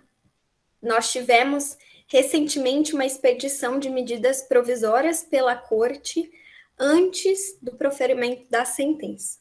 Então, o que acontece? Quando um caso está em trâmite perante a Corte, se a Corte de ofício se depara com uma potencial violação de direitos humanos, ou se a Corte ela é provocada pelos representantes das vítimas, ela pode expedir medidas provisórias. Nesse caso específico, Tavares Pereira e outros versus Brasil, ele diz respeito a uma marcha pela reforma agrária que aconteceu ali entre os municípios de Campo Largo e Curitiba, em que houve uma interferência por parte da Polícia Militar, que levou à morte do senhor Antônio Tavares Pereira e a ferimentos em mais de 180 outras vítimas, que foram listadas ali, né, no relatório de mérito da Comissão Interamericana. Então, esse caso ele está em fase de instrução perante a Corte. Semana retrasada, o Brasil enviou o escrito de contestação. Então, no próximo ano, com certeza, teremos uma audiência perante a Corte. E aí, o que aconteceu? A Corte recebeu um pedido de concessão de medidas provisórias, porque existe ali no município de Campo Largo um monumento que foi construído em memória ao ocorrido nessa marcha pela reforma agrária. É um monumento do MST que tem um valor simbólico muito importante para o movimento e pela luta pela terra no estado do Paraná. Eu até deveria ter colocado uma foto do monumento aqui, mas depois eu posso mandar também. Ele fica bem ali na beira da estrada, é super visível. E existe toda uma controvérsia, porque esse monumento foi implantado num terreno particular, que, enfim, agora a empresa dona, ela quer o terreno de volta, e ela quer justamente que as entidades retirem o monumento. E a corte entendeu que esse monumento ele é muito relevante para o caso Tavares Pereira, inclusive como uma possível medida de reparação já existente, por mais que não tenha sido algo que partiu do Estado, mas o Estado ele tem o dever de preservar justamente esse monumento. E aí o Estado brasileiro foi provocado para se manifestar sobre isso, então para adotar diversas medidas para impedir que esse monumento seja retirado de onde ele está, até que a corte profira a sentença do caso.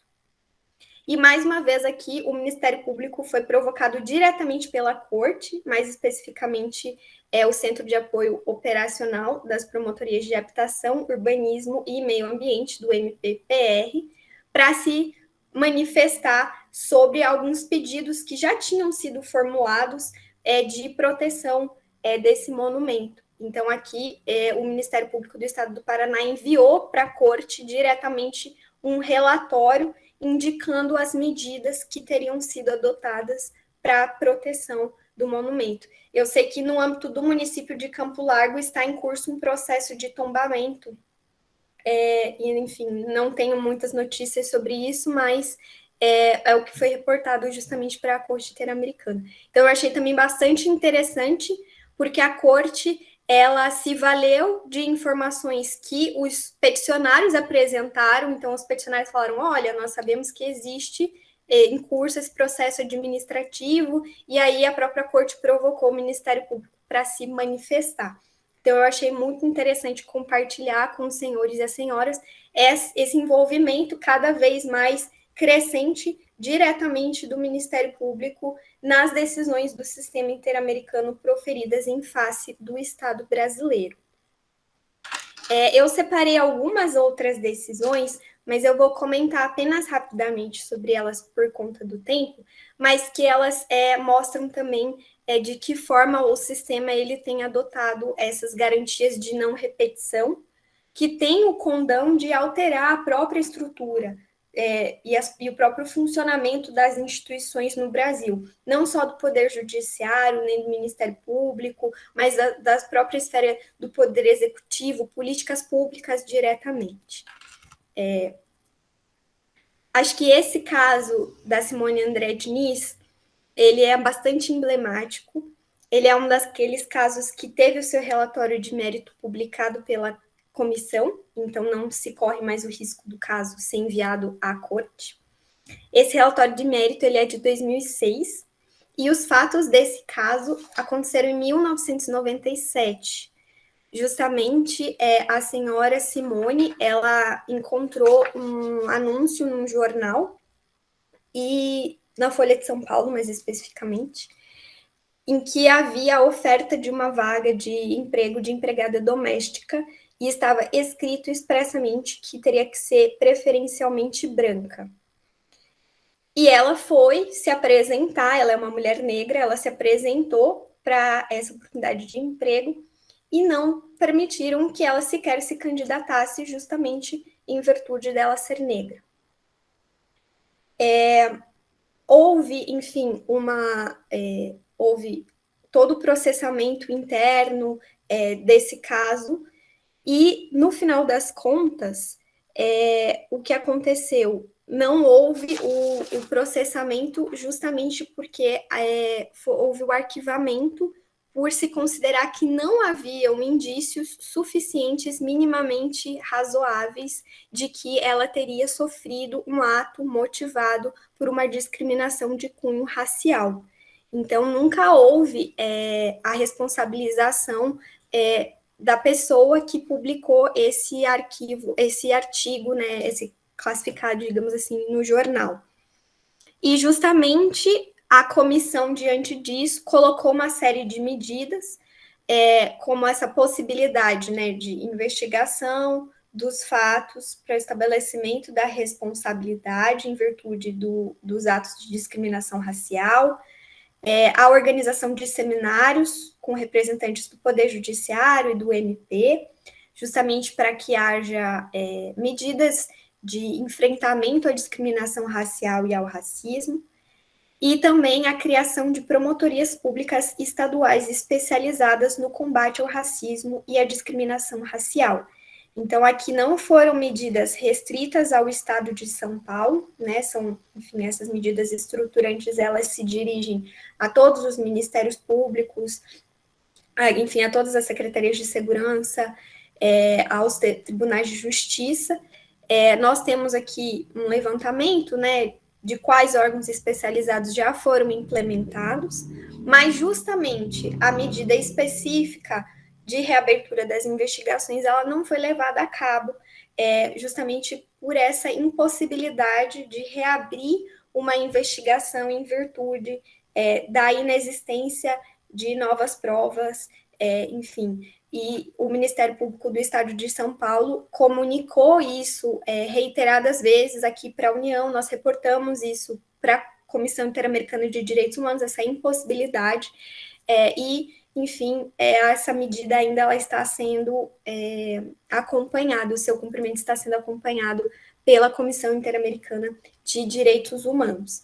Então, o que nós conversamos, inclusive, né, com uma das promotoras, ela falou, justamente, se esses fatos acontecessem hoje, de forma alguma teria havido o arquivamento, né? Então, existe também todo um aparelhamento do Estado de São Paulo, não só do Ministério Público, mas de outras instituições, com vistas ao combate à discriminação racial. Então, esse caso é bastante interessante. Ano passado, nós tivemos uma reunião de trabalho com a Comissão Interamericana, né, para reportar o cumprimento. A senhora Simone participou, então nós estamos aqui ainda tentando cumprir esse relatório de mérito da melhor forma possível. E, por fim, eu só trouxe aqui mais um caso, esse ainda não foi publicado, mas está em trâmite perante a comissão, que é um caso de violência policial chamado Chacina do Tapanã, cujos fatos aconteceram no estado do Pará. Então, foi a execução extrajudicial de alguns adolescentes pela polícia militar. E nas medidas de recomendação, a comissão ela coloca uma série de medidas estruturantes no que tange ao uso legítimo da força pelas autoridades estatais e também aqui, no caso, um diagnóstico sobre as causas da violência policial, a impunidade. Então, as medidas, pelo que nós temos observado, elas têm sido cada vez mais robustas. Não se restringe mais a reabertura das investigações, mas agora são medidas que se pautam na garantia de não repetição. Formação crítica, né, para membros do Poder Judiciário, dos Ministérios Públicos, das polícias, enfim, isso reiteradamente a comissão e a corte têm colocado, e essa necessidade do Estado brasileiro como um todo fazer um diagnóstico das violências que são sofridas, né, isso é uma deficiência muito grande que a gente observa nos dados que são fornecidos, não só aqui em relação à questão da violência policial, que nós sabemos existe toda uma atuação por parte do Ministério da Justiça, também do CNJ, do CNMP, mas em outros âmbitos, por exemplo, questão de defensores de direitos humanos, então ainda precisa ser feita uma análise mais detida por parte das autoridades estatais. Eu vou parar de compartilhar aqui, deixa eu ver se eu consigo.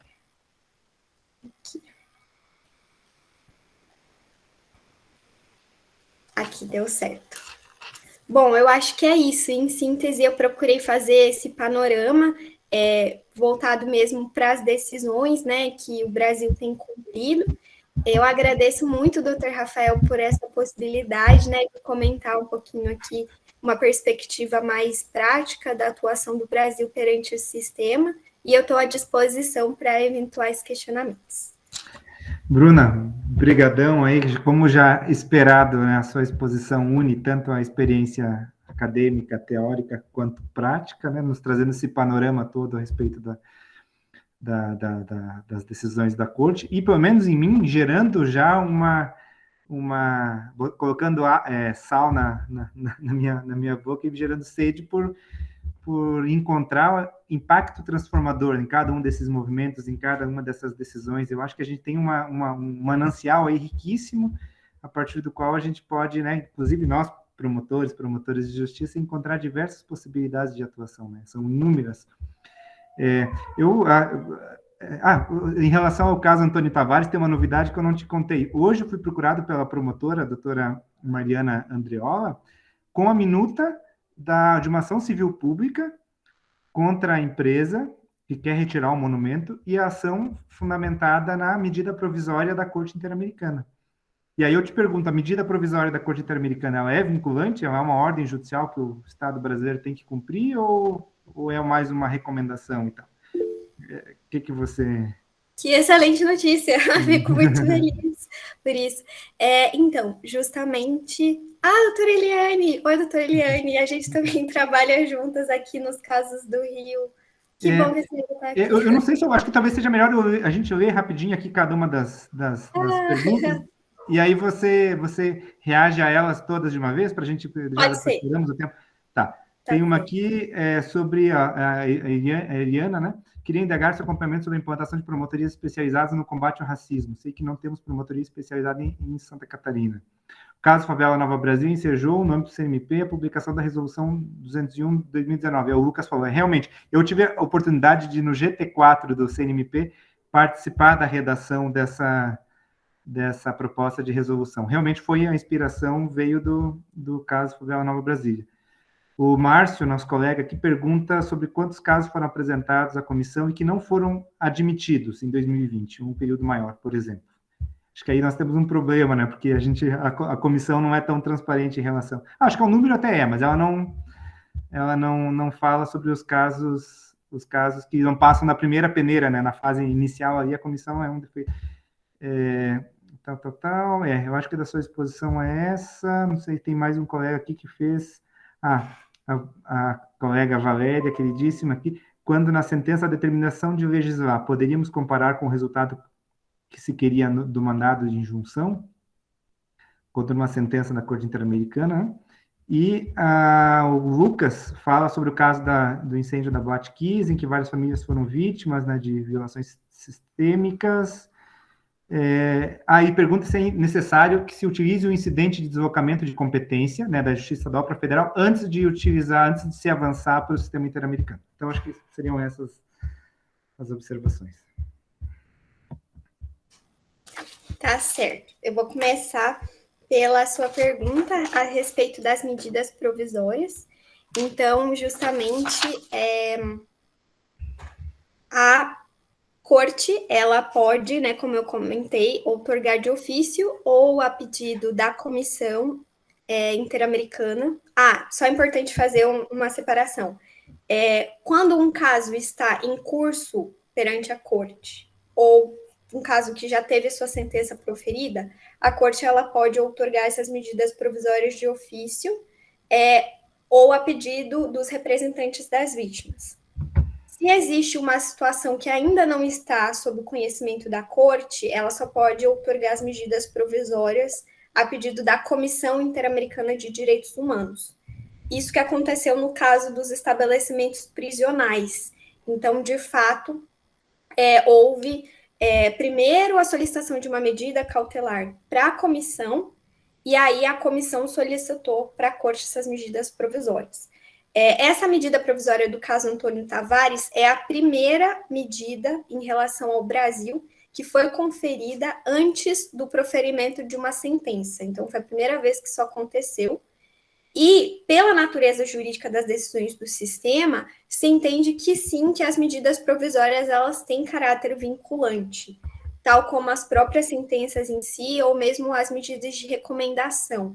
Então, o caráter de urgência das medidas não mitiga de forma alguma a vinculação, né? Então, o Estado brasileiro tem justamente trabalhado para cumprir essas medidas provisórias como se elas fossem próprias sentenças da Corte Interamericana.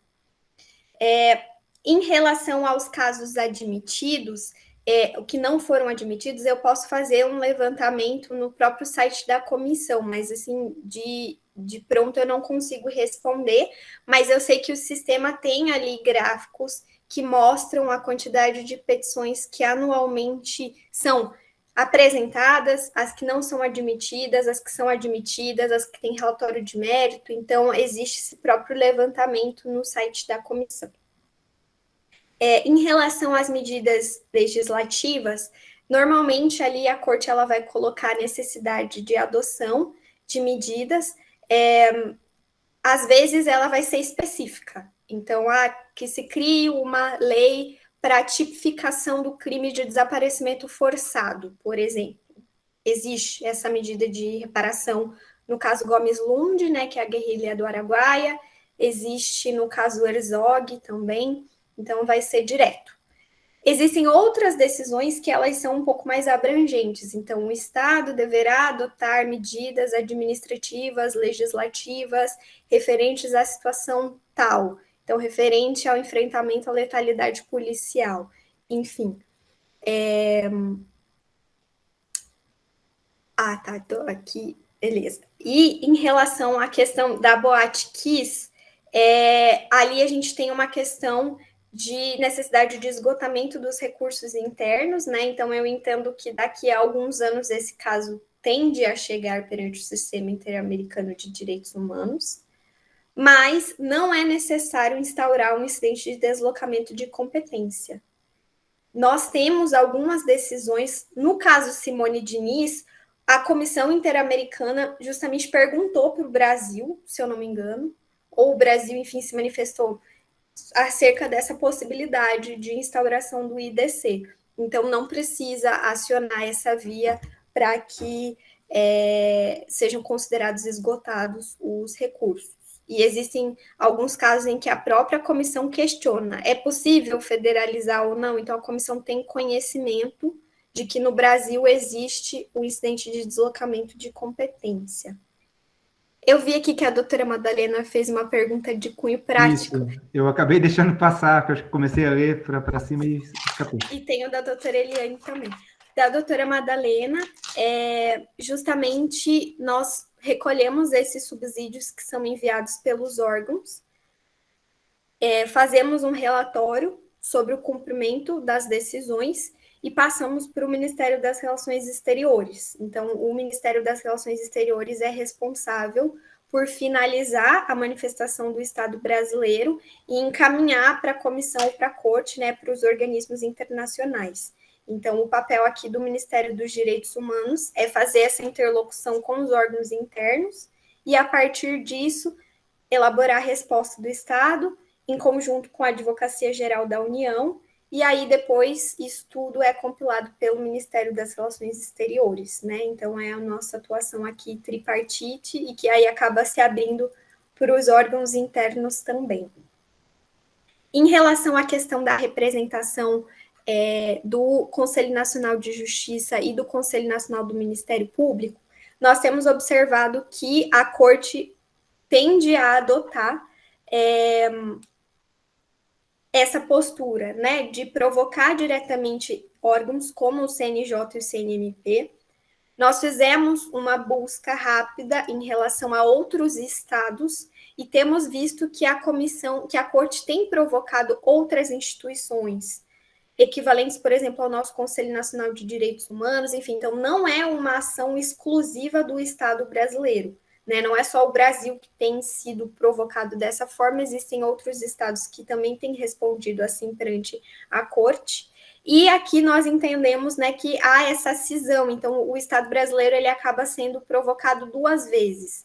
A representação em si, que é feita pelos 3 órgãos, e aí os órgãos internos, como CNJ, CNMP ou algum outro Ministério Público Estadual diretamente, né? Então, é isso que a gente tem sentido, que há esse engajamento, esse envolvimento das entidades, o que é bastante importante para o cumprimento das decisões, mas acaba acontecendo essa cisão, porque aí o Estado brasileiro ele é representado 2 vezes, né? Um perante a sua representação diplomática, enfim, congregando os 3 órgãos, e aí diretamente pelo CNMP, pelo CNJ, que na verdade foram convidados nessas oportunidades, não como Estado brasileiro propriamente dito, mas como uma possibilidade prevista no regulamento da Corte, que é ouvir outros órgãos, né, em capacidades distintas. Tem ali, acho que é o 62.3 do regulamento da Corte. Então, a minha visão, assim, é mais ou menos essa, sobre essa provocação. Então, acho que seria isso, acho que não temos mais perguntas, já estouramos bastante o tempo.